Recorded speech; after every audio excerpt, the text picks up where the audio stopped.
The Open Arms initiative for children with invisible needs was set up because we saw the need to gather support and create awareness. Globally, 1 in 7 people has a disability, and evidence shows that 80% of those disabilities are invisible.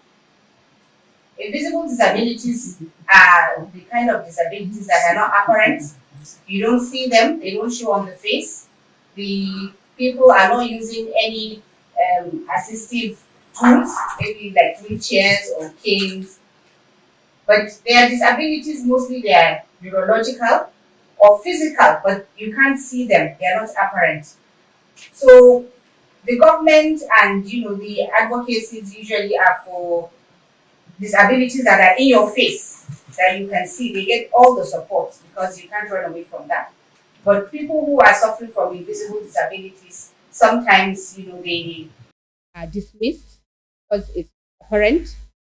They don't get the right kind of support that they need. And that's why we felt it is very important that we come together and support them. In my work with children with special needs, I have seen that a lot of them have challenges with communication. And that is why this is the second community engagement program we're doing.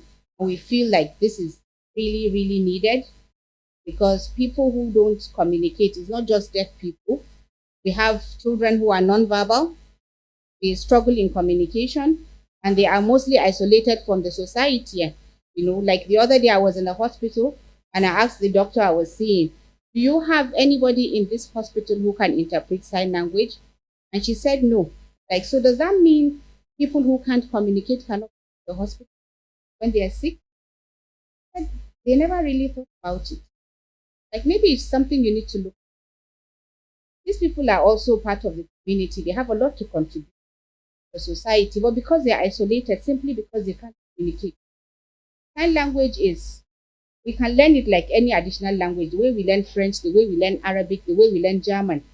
And you would agree with me that when you go to a foreign country where you can't speak their language and you want something, you're going to do a combination of, like lip movements and body language to explain to them what it is you want. So I think it's high time we normalize sign language so that everybody learns it and these people are no longer excluded in the society.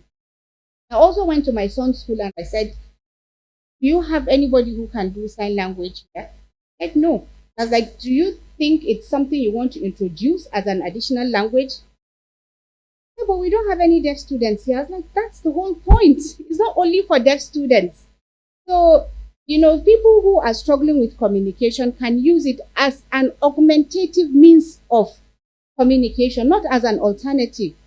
And she said, well, it's going to make them lazy. They will now not want to speak. Like, that's the whole point. It means, if anybody is struggling with communication here, they're just going to be sidelined. I think it's high time we look at this holistically. So these children can go to anywhere they go to, there's one person at least, who can interpret their needs. When we find the needs of these children and members of the community being met, the world is going to become, kinder and more inclusive.